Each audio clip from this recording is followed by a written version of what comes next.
सबको जय मसीह की। जैसा कि हमने गीत गाया, तेरा प्यार है महान, तेरा प्यार है जहान में, जो पहले मुर्दा था तूने डाली मुझ में जान।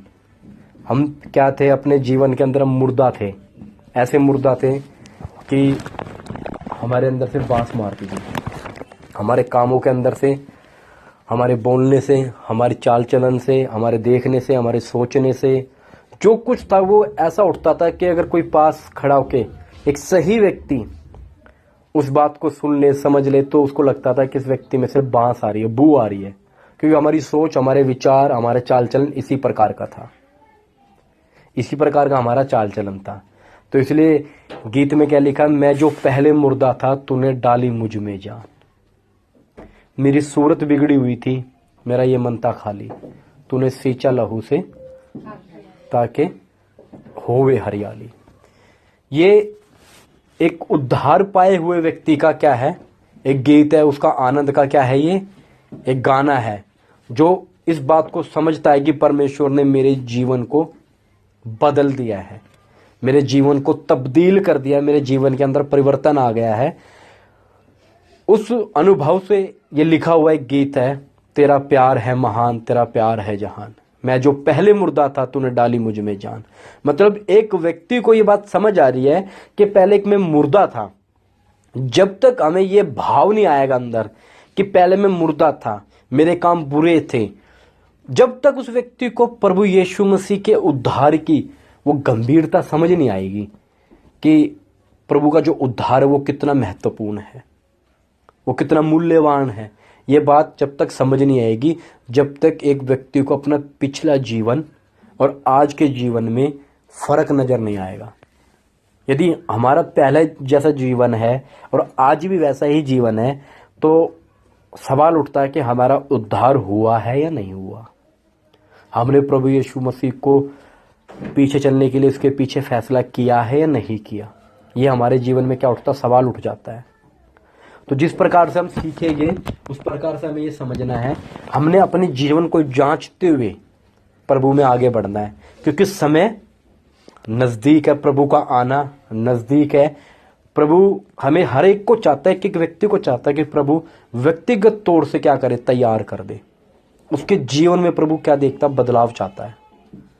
सिर्फ प्रार्थना करना, गीत भजन गाना और ये सोचना कि हम प्रभु में इतना ही काफी नहीं। प्रभु चाहता है कि एक एक व्यक्ति का जीवन बदलाव आए और बदलाव बना रहे। ये ना हो कि समय पर वो बदल जाए, हमेशा क्या हो? एक बदलाव। क्योंकि हमने जो गीत गाया वो इसी प्रकार गाया कि अपनी रूह से भर दिया, अपनी शक्ति मुझको दी, ताकि क्या दूं मैं तुझके जी उठने की गवाही दूं। तो इस प्रकार का जीवन हमारा होना चाहिए। हमारे जीवन से लोग क्या पा सके? प्रभु यीशु मसीह की गवाही पा सके। तो अब हम क्या सीखेंगे? हम सीखेंगे प्रेरितों का काम, उसका 2 अध्याय, हम उसका 40 से पढ़ेंगे। प्रेरितों का काम उसका 2 अध्याय और पद 40 से हम पढ़ेंगे। मैं पढ़ता हूं, सब लोग ध्यान से सुनना। उसने बहुत और बातों से भी गवाही दे देकर समझाया कि अपने आप को इस टेढ़ी जाति से बचाओ। मैं फिर पढ़ता हूं, उसने बहुत और बातों से भी गवाही दे देकर समझाया कि अपने आप को इस टेढ़ी जाति से बचाओ।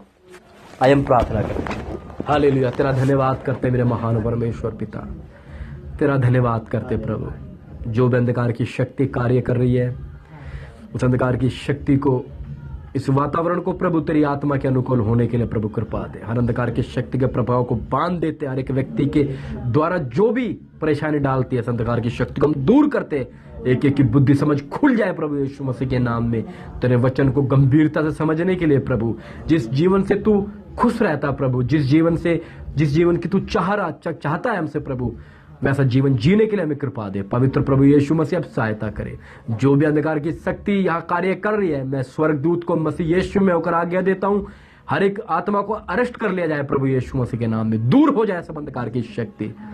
इस वचन को सीखने के लिए सहायता और मदद कर पिता, यीशु मसीह के नाम से इस प्रार्थना को मांगते हैं, आमीन। हमने क्या पढ़ा? उसने बहुत और बातों से भी गवाही दे देकर समझाया कि अपने आप को इस टैडी जाति से बचाया रखो। कौन सी जाति से? टैडी जाति से। एक ऐसी जाति जिसको परमेश्वर का वचन ये बोलता है, टैडी जाति, जो धार्मिकता से नहीं चलती, जो टैडी है। टैडी समझते हो ना? टैडी, जिसको टैडी जाति, जिसको परमेश्वर का वचन बोल रहा है अपने आप को टैडी जाति से बचाओ। परमेश्वर का वचन बोलता हमने अपने आप को इस टैडी जाति से क्या करना? बचाना है। परमेश्वर हमें नहीं बचाएगा, हमने अपने आप को टैडी जाति से बचाना है। अपने आप को इन लोगों से, जो टैडी जाति है, इन टैडी जाति लोगों से अपने आप को अलग करना है। इनसे हमें बचना है, इनसे हमें थोड़ा हटकर चलना है, इन टैडी जाति से। क्यों? क्योंकि परमेश्वर का वचन और परमेश्वर हमसे ये नहीं चाहता कि हम इनके बीच में मिक्स रहे, या इनके बीच में हम मिलकर झुंड बनाकर इनके साथ कंधे से कंधा मिलाकर चले। हम इन लोगों के बीच में, जिनको परमेश्वर का वचन टैडी जाति बोलता है, वो कौन लोग हैं? जो प्रभु यीशु मसीह को मुक्तिदाता मानकर स्वीकार नहीं करते, जो लोग परमेश्वर को नहीं जानते और नहीं मानते, उनको, जो परमेश्वर के विरोध में कार्य करते हैं और शैतान के गुलाम है और शैतान उनके जीवनों में कार्य करता है, उनको परमेश्वर का वचन बोलता है टैडी जाति। उनसे हमें अपने आप को बचाना है। उनसे क्यों बचाना है? क्योंकि उनके काम बुरे हैं। उनके काम कैसे हैं? बुरे हैं। वो परमेश्वर के विरोध में कार्य करते हैं, परमेश्वर के जो काम होता है उसके खिलाफ जाते हैं। इसलिए हमें इन टैडे लोगों से, जो परमेश्वर की नजर में क्या है? टैडी जाती है। कैसी जाती है? टैडी जाती है। इनसे हमें अपने आप को बचा के रखना है। हम ये सीखना पड़ेगा कि इस टैडी जाति के अंदर और एक उद्धार पाए हुए व्यक्ति के अंदर क्या फर्क है। हम थोड़ा ये सीखेंगे ताकि हमें ये तो समझ आए कि हम प्रभु में आकर हमें क्या करना है और क्या नहीं करना है। ये टैडी जाति के अंदर हमें क्या करना है? एक पहचान होनी चाहिए कि टैडी जाति परमेश्वर का वचन बोलता किसको है। कई ऐसा कोई काम हम तो नहीं कर रहे जो टैडी जाति करती है। इस प्रकार का हमें क्या करना पड़ेगा? समझना पड़ेगा कि टैडी जाति को प्रभु ने किस प्रकार से बोला। जब से हमने प्रभु यीशु मसीह को उद्धार करता स्वीकार करा है, जब से हमने अपने मन से ये मान लिया है कि हे प्रभु तू मेरा परमेश्वर है, मैं पापी हूं, और प्रभु यीशु मसीह नाम से बपतिस्मा ले लिया है, उस व्यक्ति का जीवन एक इस प्रकार का जीवन हो जाता है कि वो जिस लोगों के बीच में वो पहले रहता था, चाहे वो परिवार हो, चाहे रिश्तेदार हो, चाहे समाज हो, चाहे वो एक कॉलोनी हो या एक गांव हो, उन लोगों के बीच में रहते हुए अपने आप को उन लोगों से अलग दिखाना, ये परमेश्वर चाहता है। क्या चाहता परमेश्वर? अपने आप को अलग दिखाना। तभी तो लोग मालूम कर पाएंगे ये लोग प्रभु यीशु मसीह के पीछे चलने वाले लोग हैं।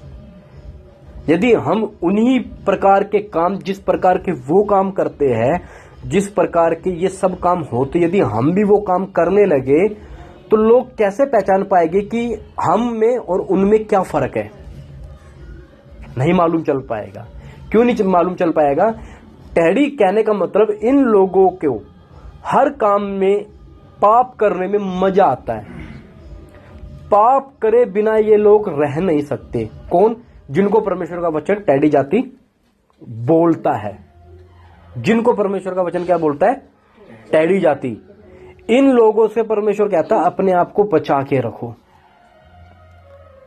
मैंने काफी बार ये उदाहरण दिया है कि जब हम किसी रोड पे जाते हैं तो देखते हैं एक व्यक्ति टेढ़ी मेढ़ी गाड़ी चलाता है, तो उस व्यक्ति से हम क्या करते हैं? तो बच के हम निकल जाते हैं, यार देखते इसको जाने दो आगे, हम पीछे रहते हैं और अपने आप को क्या करते हैं, उससे बचाते हैं। हमें पता लग जाता है ये व्यक्ति अपने आप में नहीं है और उससे थोड़ा दूर ही रहो।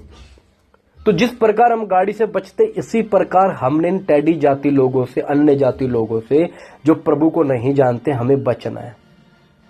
उनके क्या लिखा है वचन में कि अपने आप को इन टैडी जाति से बचाओ।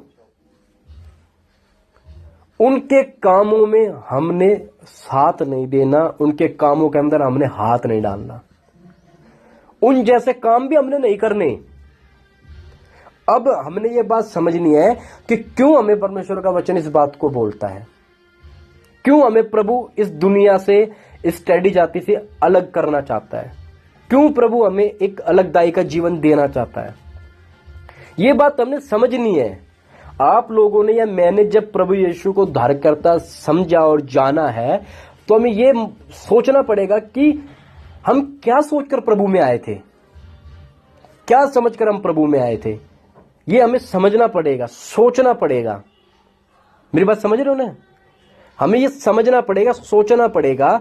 जिस प्रकार परमेश्वर के वचन में लिखा है, जब घर बनाने से पहले सोच ले कि भाई घर बनाने का जो हिसाब किताब है वो हमारे पास है या नहीं है। यदि नहीं है तो ऐसा ना हो कि नींव डाल दी जाए घर की और नींव ही नींव बनाते में पैसा खर्च हो जाए और लोग मजाक उड़ाए कि देखो ये घर तो बनाने चला था मगर इसे घर तो बना नहीं, पैसा ही खत्म हो गया। और दूसरा प्रभु का उदाहरण क्या बोलता है कि नहीं तो जब मालूम है कि जब दो युद्ध होते हैं तो एक राजा दूसरे राजा से जब युद्ध करने जाता है तो पहले राजा को मालूम है उसके पास 10,000 सैनिक है, मेरे पास 1,000, तो उसको मालूम है 1,000 वाला तो हार नहीं है, तो सच दूर रहते उससे क्या कर ले, दोस्ती कर ले, ऐसा ना हो कि बाद में हार का सामना करना पड़े। तो परमेश्वर का वचन क्यों बोलता है इस बात को? जब हम प्रभु में आए, हो सकता है यह बात हमें ना मालूम हो, हम प्रभु में शायद जोश जोश में आ गए हो या समझ के भी आए हो या फिर किसी खिंचाव में या आकर्षण में या किसी और बात में आ गए हो, मगर सही से हमें यह बात ना मालूम हो कि प्रभु का वास्तविक अर्थ क्या है। प्रभु में आने का मतलब है इस टैडी जाति से, इस संसार की बातों से एक अलग जीवन जीना। समझ रहे हो? एक अलग तरह का जीवन जीना। और जब अलग तरह का हम जीवन नहीं जीते तो परमेश्वर हमारे जीवन से खुश नहीं होता। हमारे साथ क्या होता, हम प्रार्थना में आते हैं, वचन भी पढ़ते हैं, वचन भी सुनते हैं, गीत भजन गाते हैं, आत्मा में प्रार्थना करते हैं, मगर जीते किसके अनुसार है? जिस प्रकार ये टैडी जाति जीती है, जिस प्रकार ये टैडी जाति चलती है, उस प्रकार अपने जीवन को हम क्या करते हैं? जीते हैं। परमेश्वर ऐसा नहीं चाहता। प्रभु यीशु मसीह हमें इनसे हटाकर एक अलग जीवन सिखाना चाहता है, क्योंकि परमेश्वर की योजना हमारे लिए बहुत बड़ी है। वो हमें सिर्फ इधर इधर ही नहीं, परमेश्वर की योजना है कि हमको तैयार करके ऐसी जगह लेकर जाए जहां पर कभी भी आंसू, भूख, प्यास कभी कुछ नहीं होगा। हमेशा के लिए अनंत काल का जीवन हम जीना चाहते हैं। मैं इस प्रकार का वचन जब काफी टाइम से सोच रहा था कि मैं सोच रहा हूं बुधवार को ये बताऊं, और देखो आज 2-3 भाई भी, एक भाई और भी नहीं आए।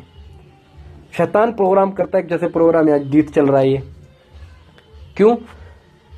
क्योंकि शैतान को मालूम है कि इस प्रकार का अगर ये बातें खुल जाएगी तो ये लोग जो भ्रम में जी रहे हैं तो उन्हें ये बात मालूम चल जाएगी।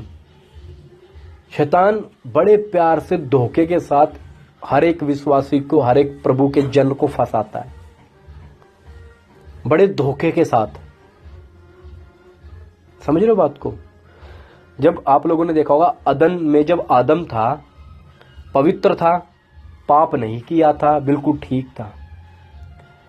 अगर शैतान किसी शेर के या किसी हिरन के रूप में आकर बात करता तो बड़े प्यार से वो दिख जाता।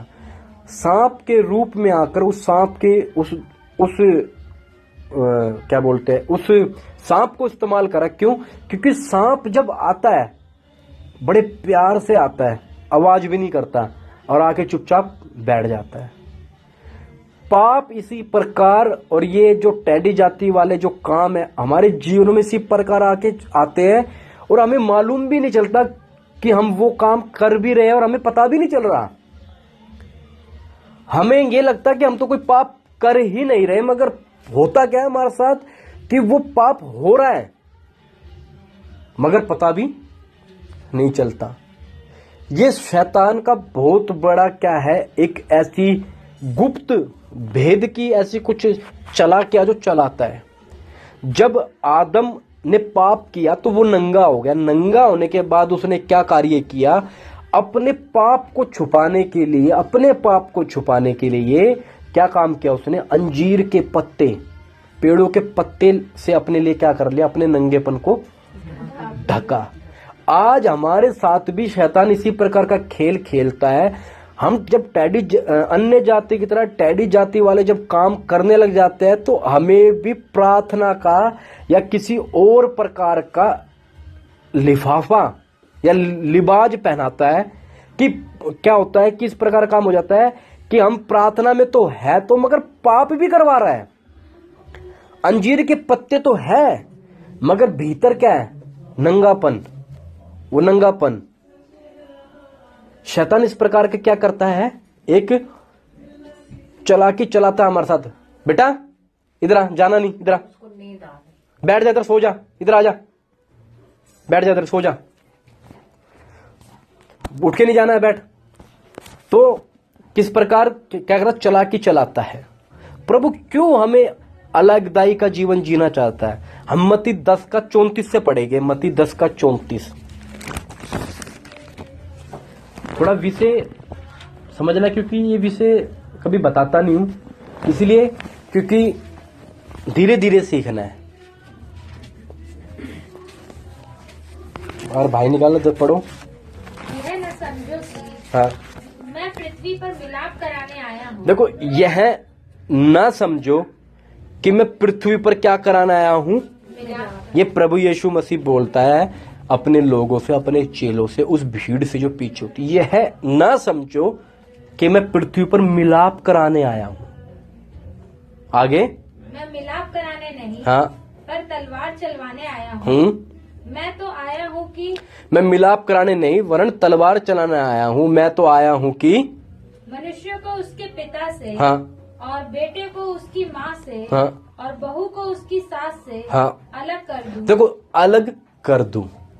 प्रभु क्यों हमें अलग करने में लगा हुआ है। मेरा जो एक बताने में, प्रभु क्यों हमें अलग करने, मैं किस लिए आया हूं, क्योंकि मैं तुम्हें अलग कर दूं।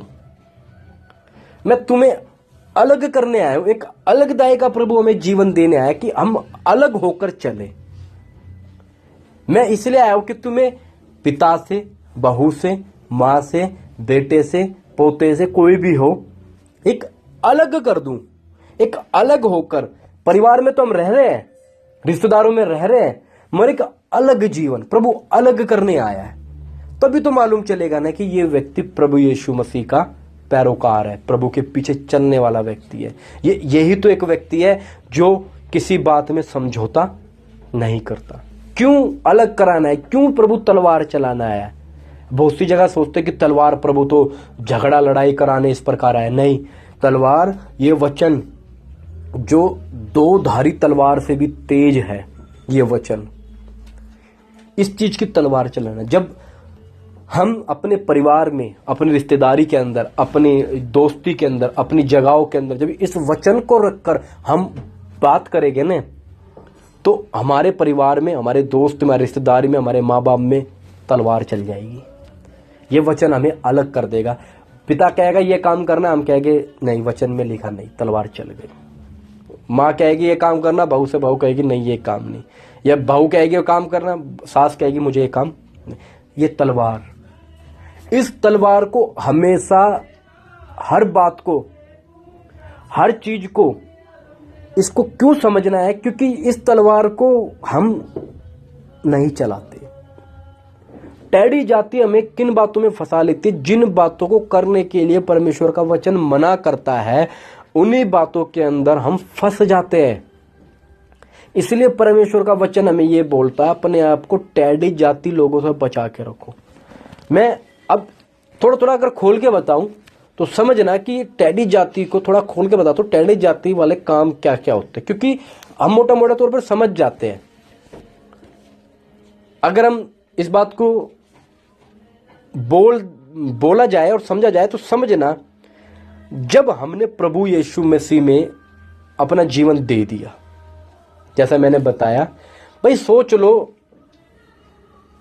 कि भाई एक बार पढ़ लेते हम, लूका के अंदर है ये,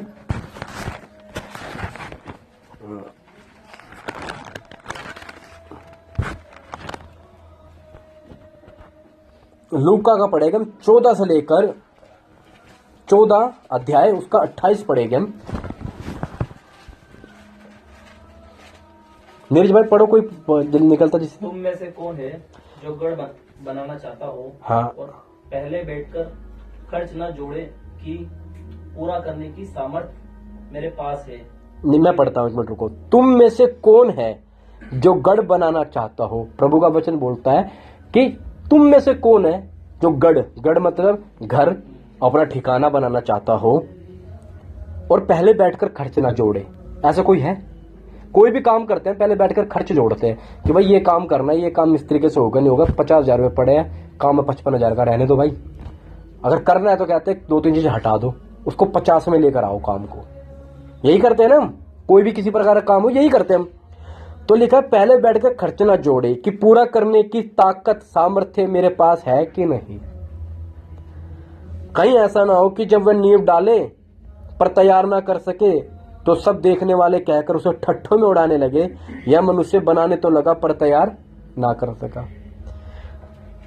या कौन ऐसा राजा है जो दूसरे राजा से युद्ध करने जाता हो और पहले बैठकर विचार ना कर ले कि जो 20,000 लेकर मुझ पर चढ़ा आता है, क्या मैं 10,000 लेकर उसका सामना कर सकता हूं या नहीं। नहीं तो दूर रहते हुए वह अपने दूतों को भेजकर उससे मिलाप कर ले कि भाई मेरे पास 10,000 है, तेरे पास 20,000, मैं नहीं लड़ना चाहता, मेरी हालत खराब हो जाएगी तुझसे लड़ते हुए। इसी रीति से तुम में से जो कोई अपना सब कुछ ना त्याग दे, प्रभु क्या बोलता है, इसी रीति तुम में से जो अपना सब कुछ ना त्याग दे वह मेरा चेला नहीं हो सकता। प्रभु कह रहा है मेरे पीछे आने से पहले सोच लो, हिसाब लगा लो, जोड़ लो, खर्चा बना लो, मेरे पीछे आने के लिए तुमने क्या क्या छोड़ना पड़ेगा, इन टैडी जाति से अलग होना पड़ेगा मेरे पीछे आने के लिए। तो ये कर क्या बना लो, एक हिसाब बना लो। अगर कर सकते हो तो करो, नहीं तो दूर रहते ही अपने क्या करो, संसार के साथ ही अपने संसार में ही रहो, कोई जबरदस्ती नहीं है। प्रभु का वचन इसी रीति है तुम में से जो कोई अपना सब कुछ ना त्याग दे, यानी कहा त्याग दे, मतलब एक जो लिखने का मतलब या त्यागने का भाव अंदर होना चाहिए। ये नहीं कि त्याग दिया, एक भाव, एक अंदर एक वो होनी चाहिए कि जब मुझे ऐसा कुछ आएगा प्रभु के लिए तो मैं प्रभु को सबसे पहले चुनूंगा, चाहे मेरी हानि हो, घाटा हो, नुकसान हो, मैं प्रभु को सबसे पहले उस बात को चुनूंगा। एक त्यागने का भाव होना चाहिए। क्या होना चाहिए? त्यागने का भाव, समझते हो? त्यागने का भाव, अंदर एक इच्छा होनी चाहिए। कई बार क्या होता है अंदर इच्छा ही नहीं होती, समझ लो, कई बार क्या होता है अंदर इच्छा ही नहीं होती, वो भाव नहीं होता हमारे अंदर त्यागने का, वो समझने की बात ही नहीं होती। इसलिए परमेश्वर का वचन क्या बोलता है, मैं तुम्हें अलग कराने आया हूं। और अलग कैसे होगे? वचन से, वचन की तलवार से। अब हम थोड़ा मोटा मोटा तौर पर जो बारीक बारीक बातें वो समझेगी कि हम टैडी जाति लोगों जैसे कई काम तो नहीं करते। सबसे पहली बात हमने ये समझना है कि अपने घर के अंदर, अपने परिवार के अंदर यदि कोई मूर्ति पूजा करता है, हमारे परिवार में यदि कोई विश्वास में नहीं है और मूर्ति पूजा करता है, तो यदि वो व्यक्ति हमसे कहे कि भाई मेरा साथ दे दो, तो हमने वहां हाथ नहीं जोड़ने, उनको साफ बोल दो कि भाई हम आपका साथ इन कामों के अंदर कोई साथ नहीं दे सकते। यदि कोई त्योहार मना रहा है, कोई रीति रिवाज है, उसके अंदर हमें बोलता है कि तुम क्या करो, हमारे साथ खड़े हो जाओ, हाथ मना कर दो। बहुत सी ऐसी बातें जो हिंदुस्तान में रहते हो, बहुत से ऐसे त्योहार है, बहुत से ऐसे रीति रिवाज है जिसके अंदर हम कहीं ना कहीं वो काम करते हैं। कहीं ना कहीं हम समझौता कर लेते हैं, मगर परमेश्वर का वचन साफ साफ तौर पर बोलता है कि ये काम नहीं करना। जैसे कोई भी त्योहार आता है, हाथों पे मेहंदी, शादी ब्याह में अलग अलग तरह का सिस्टम, समझ गए होगे जो भी कुछ होता है। शादी आस पड़ोस में तो अधिकतर क्या होता है, आस पड़ोस के लोग कहते हैं भाई चलो बैठकर गीत गाएंगे दुल्हन के घर या दूल्हे के घर। उन सब लोगों से बोलो भाई ठीक है हम नहीं आ रहे। स्पष्ट कहने की बात की क्या रखो, पवित्र आत्मा की हिम्मत देता है इन कामों में हम आपका साथ नहीं देंगे, हम नहीं आते। किसी भी प्रकार का जो संसार के रीति रिवाज के अनुसार है, एक मसीही व्यक्ति को वो काम शोभा नहीं देता। करने को तो कर लो, मगर फायदा क्या जब परमेश्वर की नजर में वो ठीक नहीं है तो। समझे, परमेश्वर की नजर में ठीक नहीं है तो फायदा क्या। शैतान चालाकी क्या चलाता है कि इन काम करने की प्रेरणा, मैं बकायदा इस बात को एक्सपीरियंस अनुभव के साथ मुझे मालूम है, शैतान ऐसे ऐसे कामों की प्रेरणा हम ही लोगों के बीच में से उठाता है। कोई ना कोई या किसी दास के थ्रू या किसी व्यक्ति के थ्रू ऐसी प्रेरणा दे देगा कि ये काम कर लो। ना तो उस व्यक्ति को मालूम है ये अलगदाई का जीवन हमने जीना है, ना दूसरे व्यक्ति को मालूम है करना, और एक दूसरे को सपोर्ट करके क्या कर देते हैं पाप का जीवन।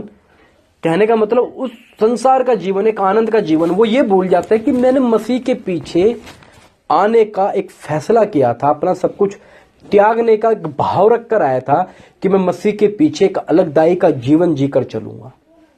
हम वो बात भूल जाते हैं और इसी कारण हमारे जीवन के अंदर क्या होता है, परमेश्वर हमारी प्रार्थनाओं को सुनता नहीं है। यही कारण होता है कि परमेश्वर हमारी हर बात को देखता रहता है, बैठ के सोचता रहता है, हर एक बात को समझता है कि इसका मेरे पीछे चलने का क्या संबंध है। जब हम इस संसार से, इस संसार की रीति रिवाज से, इन लोगों के चाल चलन से, जिस प्रकार जैसे कि अभी आप देख रहे हो हल्ला कर रहे हैं, क्या ये स्वभाव हमारे अंदर भी है? वो अपने किसी देवी देवता का गीत चला रहे, क्या हम भी मसीह का गीत फुल आवाज में तो नहीं चला देते? ऐसा प्रोग्राम हमारे साथ तो नहीं है। जैसे आज हमें दिक्कत हो रही है, उनको भी दिक्कत होती होगी, क्योंकि हम में अगर ज्योति का आत्मा, उनमें तो अंधकार का आत्मा है। तो हम भी मसीह के गाने लो, फिर मसीह का हालेलुया चला दिए। हमारे साथ क्या होती है, अपने आप को ऐसी, देखो ये अन्य जातियों, टैडी जातियों का स्वभाव है दूसरों को सुनाना, समझ रहे हो? ऐसे ऐसे बहुत सी बातें मैं हमेशा बोलता हूं, अगर घर के अंदर सफेदी करनी है, पेंट करना, तो दिवाली के टाइम कभी मत करना। आप दूसरे व्यक्तियों को, अन्य जाति व्यक्तियों को बोलने का मौका देते हो कि तुम क्यों कर रहे हो दिवाली के समय, तुम मानते तो नहीं हम तो ऐसे ही कर रहे। क्यों कर रहे हो? अरे आप कर लो जनवरी फरवरी में, आप क्या मिलता नहीं पेंट, मगर कहीं ना कहीं हमारे मन के अंदर एक होती है दिवाली आ रही है, कर लो, होता नहीं।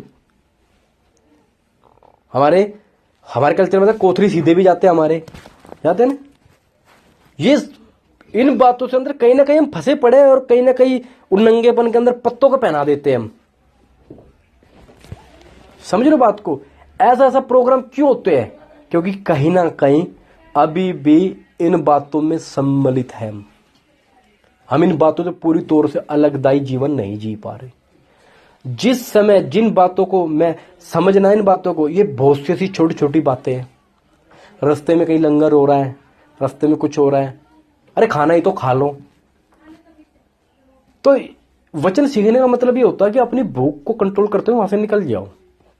जरूरी नहीं उनके कामों में साझी होना, वो पता नहीं किसको मूर्ति को चढ़ाया हुआ प्रसाद है, क्या है, वहां से अलग होकर आओ। ये ऐसी ऐसी बातें हैं जिनके अंदर कभी हम ध्यान देते भी और फंस भी जाते हैं। जैसे किसी ने कहीं नोता दे दिया किसी प्रोग्राम में, वहां जाके चले गए, वहां जाके अब प्रोग्राम क्या कर रहे हैं, वो जहां वो जा रहे हैं वहीं जा रहे, जहां जा रहे हैं वहीं जा रहे। तो ये प्रोग्राम एक मसीही व्यक्ति को देखना चाहिए कि मेरे साथ ये हो क्या रहा है, मैं कर क्या रहा हूं, क्या मैं मसीह में इसीलिए आया? टैडी जाति से बचाने का मतलब उनके जैसे काम नहीं कर रहे। अगर हम कहीं प्रोग्राम में जा भी रहे तो बिल्कुल हटकर, दूर हटकर खड़े रहो, बिल्कुल एक अलग दाई का जीवन जियो। और वहां पर भी तो गवाही देनी है ना हमने खड़े होकर के, भाई हम ऐसा काम नहीं करते। शादी ब्याह में नाचने के लिए हमें क्या करा जाता है? जबरदस्ती की जाती है, भाई नाच लो, दबाव दिया जाता है, हम नहीं नाचते, बिल्कुल नहीं नाचना। शरीर को, शारीरिकता को बल मिलता है इन चीजों से। शादी ब्याह जब कहीं होता, कहीं डीजे चल रहा है तो उससे थोड़ा हटके ही रहो। हम सोचते पास खड़े नाच थोड़ी रहे, सुन सुन के शारीरिकता को बल मिलता है। जब हम अन्य जाति लोगों से, टैडे जाति लोगों से जब हम दूर हो जाएंगे, उनके कामों में, इनके कामों पर उल्हाना देंगे। वचन में लिखा है बुरे कामों पर उल्हाना दो, बोलो ये काम गलत है। जब हम टैडे हो जाएंगे तब देखना ये संसार हमसे क्या करेगा? बैर करेगा। ये संसार हमसे बैर करेगा। यूहन्ना 15 का 34 हम पढ़ेंगे। यूहन्ना 15 का 34, 15 का 18 है। यूहन्ना 15 का 18।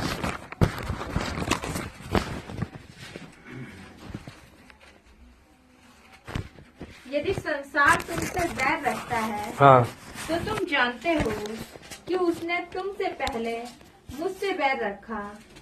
यदि तुम संसार के होते तो संसार अपनों से प्रेम कर रखता, परंतु इस कारण कि तुम संसार के नहीं, वरन मैंने तुम्हें संसार में से चुन लिया है, इसीलिए संसार तुमसे बैर रखता है।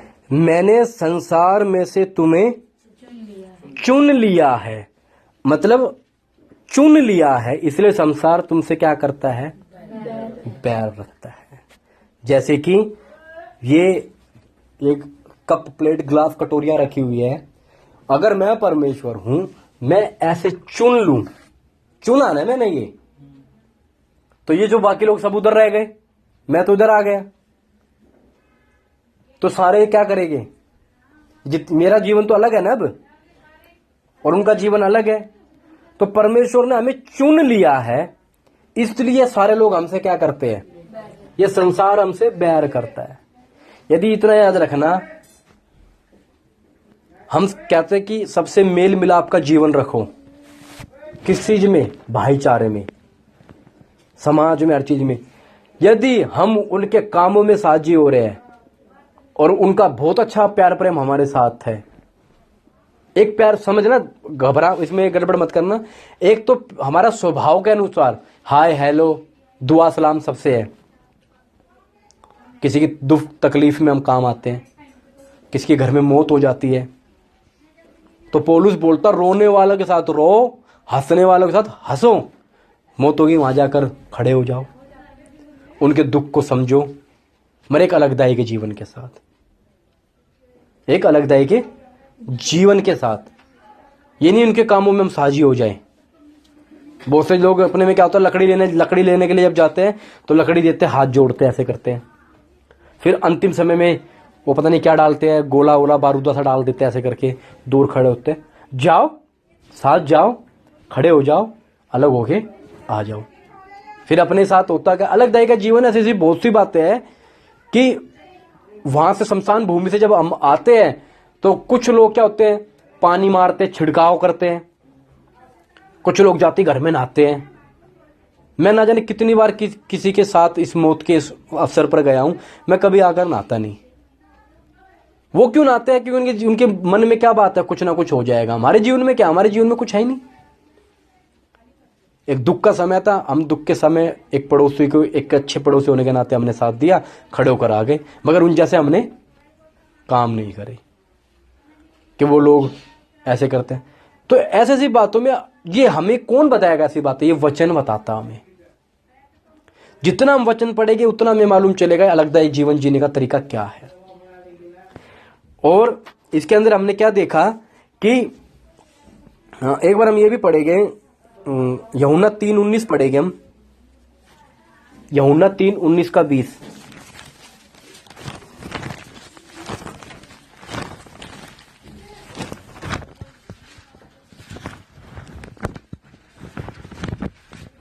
और 20 हाँ। और दंड की आज्ञा का कारण यह है कि ज्योति जगत में आई है और मनुष्य ने अंधकार को ज्योति से अधिक प्रिय जाना। हाँ। क्योंकि उनके काम बुरे थे। हाँ देखो, दंड का कारण क्या है? क्योंकि ज्योति क्या आई, संसार के अंदर आई है, जगत में आई है, मगर लोगों ने ज्योति को स्वीकार नहीं करा, अंधकार को स्वीकार करा। नीचे पढ़ना।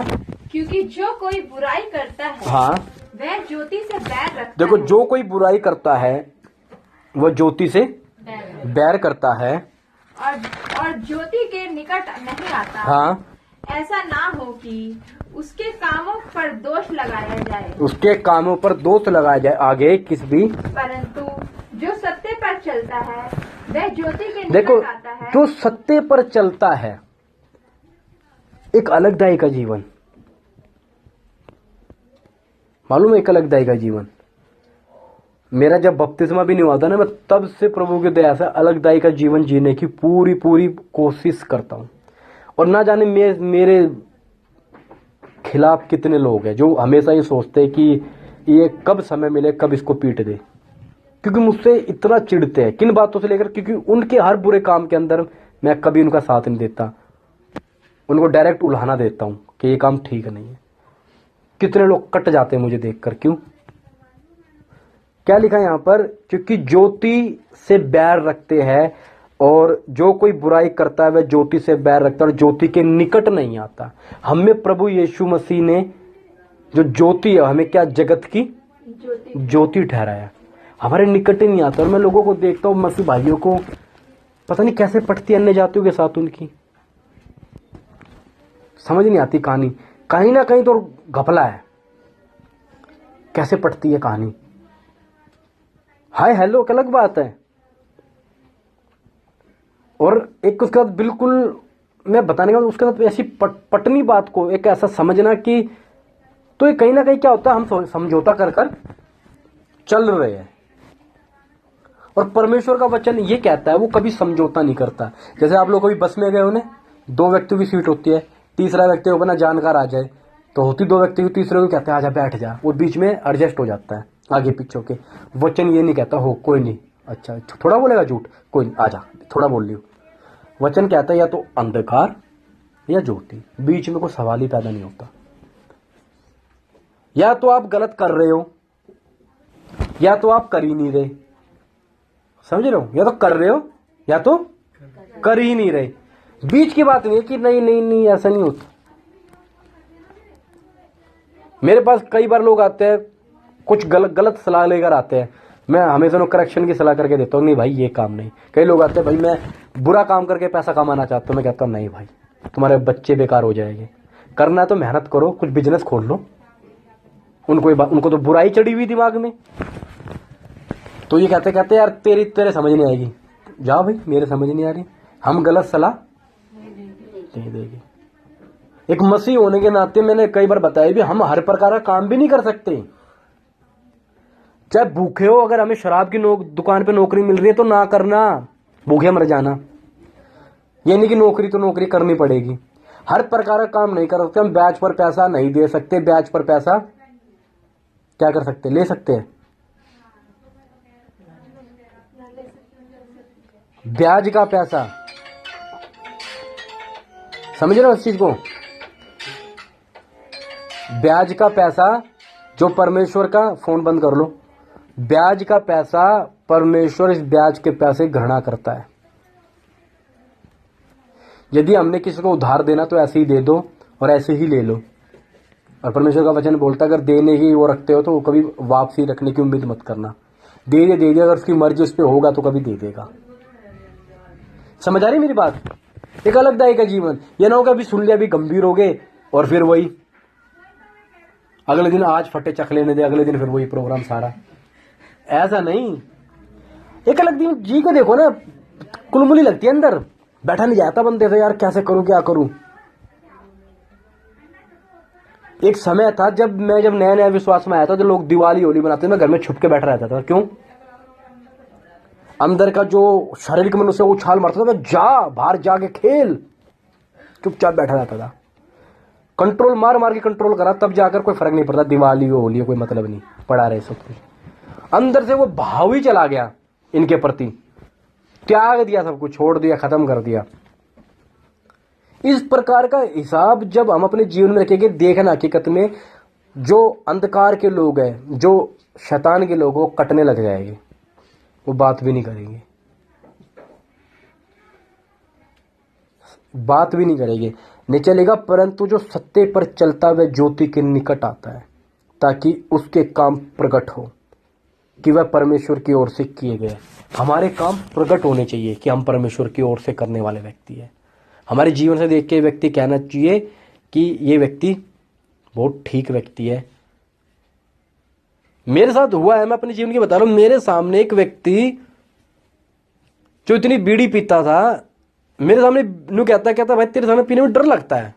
मैंने क्यों? कहता यार घबराहट सी होती है कुछ। तो वो बहुत बड़ी एक देवी का पुजारी था, तो उसको डेली वचन सुनाता था। एक दिन उसने हाथ जोड़ के मुझे बोला, भाई मुझे मत बताया कर। कह रहा मैं कर देवी की पूजा रहा हूं, मगर बोल यीशु यीशु रहा हूं। ऐसा हो रहा है उसके साथ। क्यों? क्योंकि संगति क्या डालती है? प्रभाव डाल रही है। ज्योति प्रभाव डाल रही है, अंधकार खत्म हो रहा है। और इसलिए जब ज्योति होती है तो इसलिए क्या करते हैं? बैर करते हैं लोग। मतलब बैर, दुश्मनी निभाते हैं। दुश्मनी क्यों निभाते हैं बताओ? ताकि ये हमारे जैसे काम क्यों नहीं करता है भाई? हमारे जैसे काम क्यों नहीं करता? मेरे को बहुत दुख होता है, मैं बोल ही दूं आ रही है यार। नहीं, शादी होने के बाद मैं लोगों को देख रहा हूं, मसीह पता नहीं क्या क्या कर रहे हैं। शादी होने के बाद अन्य जाते तो काका घूम रहे हैं। समझने बात, शर्म है या नहीं? मसीह हो, शादी पड़ी परमेश्वर की उपस्थिति में, अन्य जातियों की तरह कहां जा रहे हो? अपनी फोटो वायरल करते हो, दिखाते लोगों को, फिल्मी गाने लगाते हो। सोचने की बात है, मसीह हो, उद्धार हुआ है नहीं हुआ? मैंने बहुत से लोग देखे जिनकी शादियों कभी नहीं गए घूमने, और बहुत से देखे जो सीधा मनाली, कुल्लू मनाली। क्या करने जा रहे हो? अन्य जातियों वाला क्या पूरा स्वभाव है। और फिर उम्मीद क्या लगा के बैठे कि हम क्या पाएंगे? उद्धार पाएंगे। धोखे में बैठे हैं। हम एक आयत तो पढ़ेंगे भाई, इसका यूहन्ना 7:7 पढ़ेंगे। यूहन्ना 7:7। संसार तुमसे बैर नहीं कर सकता, संसार तुमसे बैर नहीं कर सकता, परंतु वह मुझसे बैर करता है, क्योंकि मैं उसके विरोध में यह गवाही देता हूं कि उसके काम बुरे हैं। संसार तुमसे बैर नहीं कर सकता, मगर मुझसे क्या करता है? बैर करना। क्यों? क्योंकि उसके काम बुरे हैं। अब प्रभु यीशु तो चला गया, मगर प्रभु यीशु हमने, और प्रभु यीशु को हमने पहन लिया बपतिस्मे के द्वारा।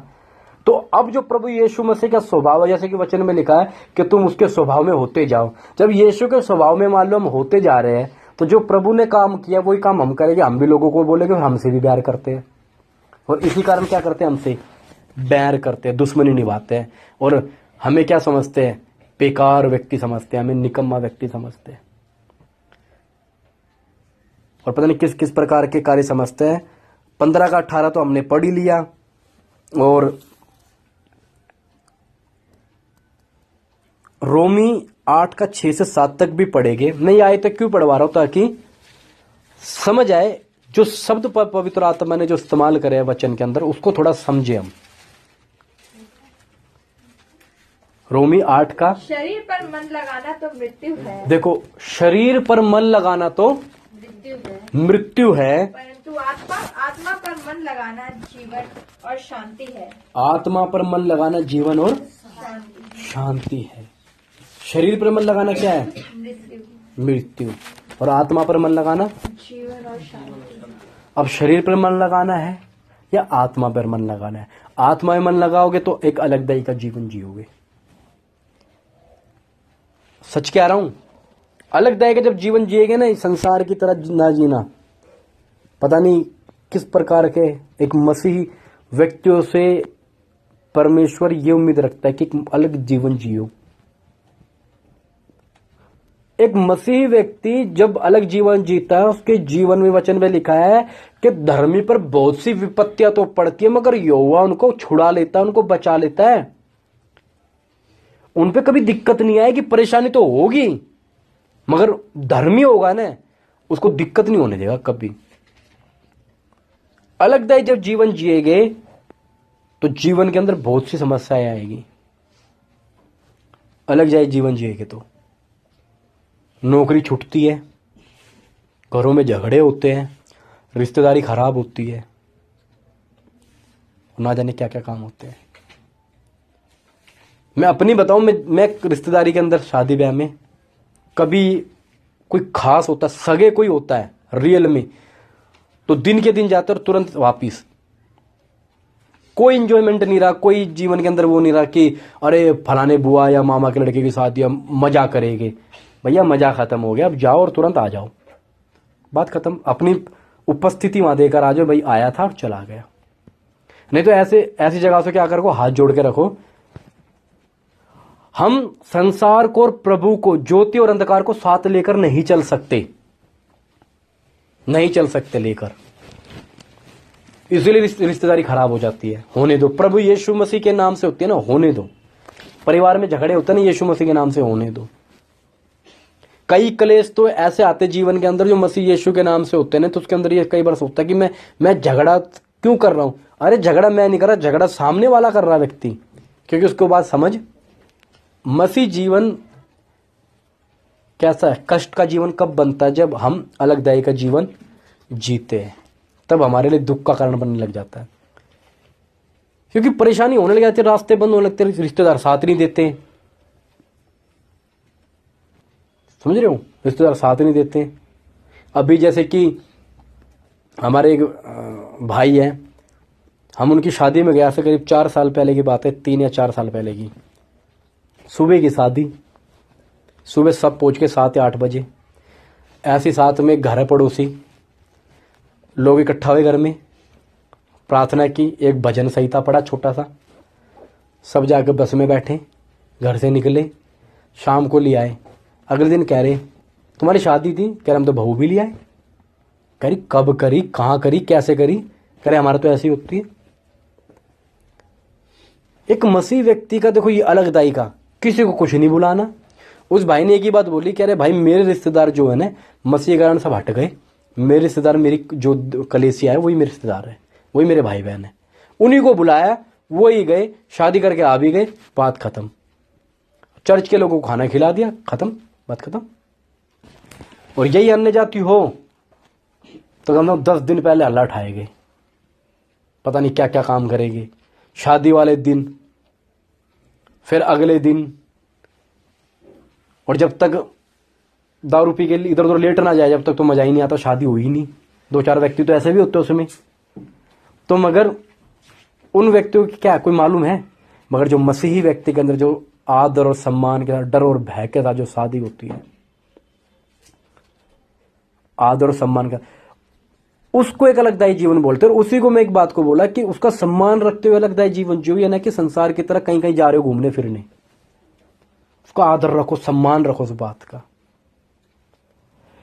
क्यों? क्योंकि परमेश्वर का वचन हमें कहता है, जो रोमी 12:2 में लिखा है, इस संसार के सदृश्य ना बनो। इस संसार के सदृश्य, उसके जैसे वचन में लिखा है, उर्दू में लिखा है, उसके हम शकल ना बनो। डबल रोल होता है ना, हम शकल, उसके जैसे मत बनो, उसकी कॉपी मत करो संसार की, वो तो नाश होगा। अब देखो, अगर संसार का एक व्यक्ति जो टेढ़ी चाल चलता न जाके, अगर वो नरक में जा रहा, हम भी वैसे चलते तो हम कहां जाएंगे? तो परमेश्वर का अजाब, परमेश्वर की ताड़ना उस व्यक्ति पे पड़ती है, तो हम पर भी पड़ेगी, क्योंकि उसके अनुसार चलते हैं। एक मसीही व्यक्ति का भरोसा परमेश्वर के ऊपर होना चाहिए, वो मुझे हर दुख में, परेशानी में, हर चीज में मुझे उठाकर रखेगा, क्योंकि वो मेरा परमेश्वर है। वचन साफ साफ बोलता, प्रभु ने साफ साफ बोला, भाई बनाने से पहले, गढ़ बनाने से पहले बैठकर खर्चा जोड़ दे। अगर बना सकता है तो मेरे भाई आइयो, ये तो अपने पास से जो वाली बात है, गलती हो गई महाराज, यीशु महाराज गलती हो गई, गलती से आ गया, इस रास्ते में जा रहा हूं, आप चले जाओ। ये सोचना पड़ेगा हमें अपने जीवन के अंदर, सोचने वाली बात है। मसीह जीवन अलगदाई का जीवन है। ये नहीं कि सुना और घर जाती फिर वही काम, बिल्कुल रद्दी भर बदलाव नहीं। अरे बदलाव आना पड़ेगा, अगर बदलाव नहीं आएगा तो फिर परेशानी आएगी, झगड़ा आएगा। एक घर में 5 व्यक्ति तो फिर तलवार चलेगी। फिर प्रभु कहता है मैं तुम्हें अलग कराना है। क्यों अलग कराना है? जब वो अगला व्यक्ति मानता ही नहीं तो उससे अलग ही हो जाओ। इसलिए कई बार कई व्यक्ति, मसीह व्यक्ति अपने परिवार को छोड़कर अलग रहते। क्यों? क्योंकि वो समझते नहीं और वो मानते नहीं। शादी का विषय हुआ और अपना लोगों के रीति रिवाजों का विषय हुआ, या जैसे कि अपने विश्वास के साथ हम क्या कर लेते हैं, समझौता कर लेते हैं। या बपतिस्मे का विषय हुआ, हमने ये ओढ़ना है, तैरना है, उतारना है या नहीं उतारना, ये सब काम करने या नहीं करने। हम दुचिते बनकर चलते हैं, समय पर पहन लेंगे और समय पर उतार देंगे। क्या परमेश्वर के प्रति प्रेम नहीं है? क्या उसने उद्धार नहीं किया? ये बातें परमेश्वर जबरदस्ती नहीं करता। परमेश्वर कहता कि सोच लो, गढ़ बनाने से पहले, आने से पहले सोच लो, भाई मैं पूरा कर पाऊंगा या नहीं कर पाऊंगा। नहीं कर पाऊंगा तो प्रभु कह रहा कोई दिक्कत वाली बात नहीं, समझौता कर लो, कोई नहीं, साइड रहो, कोई दिक्कत वाली। ये मार्ग वैसा मार्ग नहीं है। ये मार्ग पवित्रता का और धार्मिकता का मार्ग है। इस मार्ग में धार्मिकता और पवित्रता जीवन में बढ़ती रहनी चाहिए, ताकि परमेश्वर के द्वारा, यही कारण है कि जब किसी व्यक्ति के अंदर दुष्ट आत्मा आती है तो प्रार्थना की जाती है, तो वो व्यक्ति से दुष्ट आत्मा भागती नहीं है। क्यों नहीं भागती? क्योंकि अलगदायी जीवन नहीं, इसको पता ही है, यहीं तो घूमता रहता है, ये कभी इधर कभी उधर। एक अलगदायी का जीवन होगा, दुष्ट आत्मा भी भागती है। और सही कहते हैं एक पादरी साहब कि अगर विश्वासी, ईमानदार विश्वासी जूतियां झाड़ दे तो दुष्ट आत्मा भाग जाए, मगर हम तो उसके बाल भी पकड़ ले तब भी नहीं भागती हो। क्यों? क्योंकि हमारा जीवन अलगदायी का जीवन नहीं होता। अलगदायी का जीवन यानी एक व्यक्तिगत तौर पर एक ऐसा जीवन कि प्रभु तू ही है। दुनिया तो कहेगी भाई कैसे लोग हैं, कैसे रहते हैं। अरे लोगों से क्या मतलब, हमें पता ना है हमारा कनेक्शन किसके साथ है। परमेश्वर के साथ बन के रहोगे ना, मैं इतना कह रहा हूं, इतनी शांति है, इतना आनंद है, इतना खुश है अंदर व्यक्ति, अल्ले पल्ले कुछ ना हो, हालेलुया, बस धन्यवाद परमेश्वर का। ये एक शांति है परमेश्वर की। कुछ भी ना हो, प्रभु का धन्यवाद। परमेश्वर की जो बरकत है, परमेश्वर की जो आशीष है, वो किस में है? अलगदाई के जीवन में है। दुनिया कहेगी पता नहीं क्या है क्या नहीं। परमेश्वर अपने व्यक्तियों को राजा बनाने के लिए यहां से चुना है कि राजा बनने हैं और उठकर जाने हैं। एक समय आएगा कि हम राजा बनकर सिंहासनों पर राज्य करेंगे, और जिन्होंने यहां मजा लिया वो अनंत काल के उस पीड़ा में पड़े रहेंगे। फर्क बस यही है, यहीं से प्रभु बचाना चाहता है कि इसलिए थोड़े समय का जो जीवन, तत्कालिक जीवन है, जिसकी हमें यही नहीं पता कब मर जाए। जैसे पिछले हफ्ते बताया, उस व्यक्ति ने क्या अनुमान लगाया कि तेरे पास बहुत वर्षों के लिए संपत्ति रखी है, सुख चैन से रह, खा पी। उस व्यक्ति का अनुमान बिल्कुल ठीक था। संपत्ति तो बहुत वर्षों के लिए है, मगर तू बहुत वर्षों के लिए रहेगा। शैतान यही धोखा देता है, यही धन जोड़ लो, अरे 5 साल की पॉलिसी ले लेते हैं, 5 साल तू जिएगा। ऐसे धोखे शैतान गारंटी देता है, जैसे कि आदम को दी थी, तू परमेश्वर के तुल्य हो जाएगा, तू निश्चय नहीं मरेगा। गारंटी दे रहा हूं, निश्चय मतलब गारंटी है, तू नहीं मरेगा। शैतान प्रोग्राम भी यही चलते हैं। हम पैसा कमाने के लालच में फंस जाते हैं। ये एक वही अलगदाई का जीवन। मैंने तो आज तक कोई ना LIC कराई ना पॉलिसी कराई, हमने तो कराई नहीं, क्या कराना। अब शैतान लाता प्रोग्राम, यहां से LIC करा लो, फंस जाते हो उसमें, उसका प्रीमियम भरते रहो। प्रीमियम नहीं भरोगे, वो पैसे मरे जो दिए, और भरना है तो मेहनत करो। फिर संडे गया, बुधवार गया, सारी प्रार्थनाएं गई।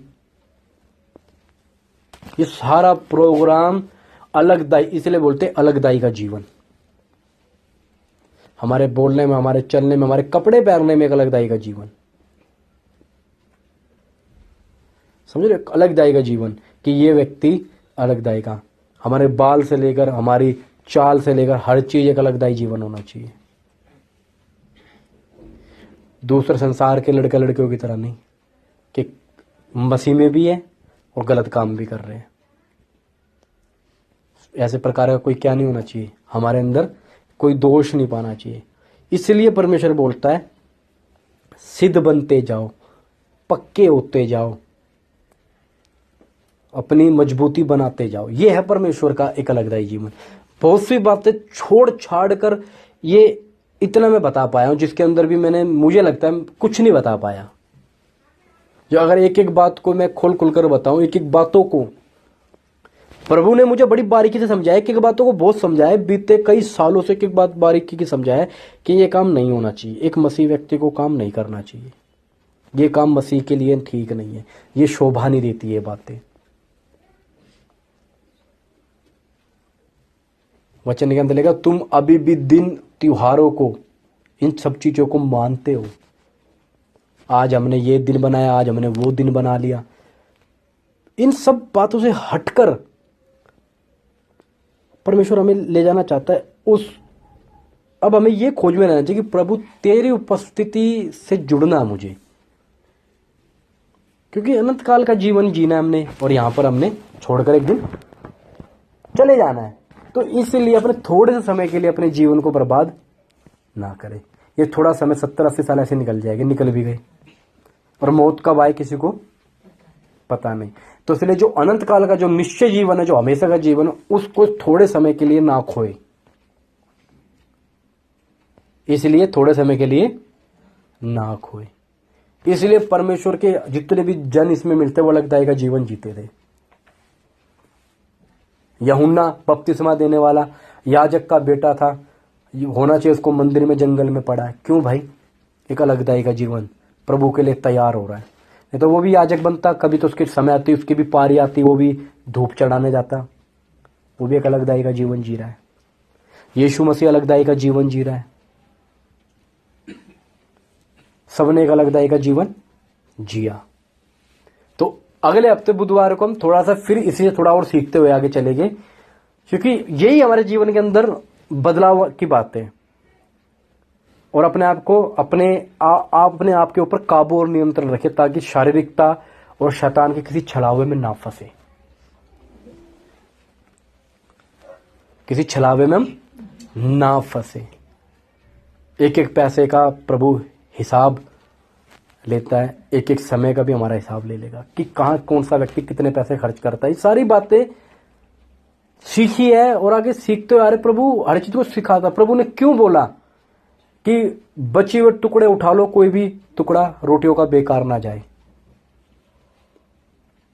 हम घरों में रोटियां फेंक देते हैं, हम शादी ब्याह में जाते हैं भर लेते हैं, तो खाए इतना सारा मीट चावल पनीर पूरी सब फेंक देते हैं। क्या ये मसीह वाले लक्षण है हमारे? शादी ब्याह में जा रहे तो लो, जितना लो उतना खाओ। बहुत बात है कि जिनको हम धीरे धीरे सीखेंगे कि हम खाना भी हमने वेस्टेज नहीं करना, पैसे भी इस्तेमाल, पैसे मिले, पता है घर में 5 पैंट है, फिर भी इच्छा है, एक आदत होती है ना, हर महीने एक पैंट लानी है, लाओ। ये पुराना स्वभाव था कि हर महीने एक पैंट लेके आए। अरे बाबा है तो भाई रुक जा, बंद कर, खत्म कर, नहीं लानी अब। कईयों की आदत होती है कि मसीह में आने के बाद भी हर महीने पैंट लानी, हर महीने सूट लाना, हर महीने ये काम करना है। अरे जब है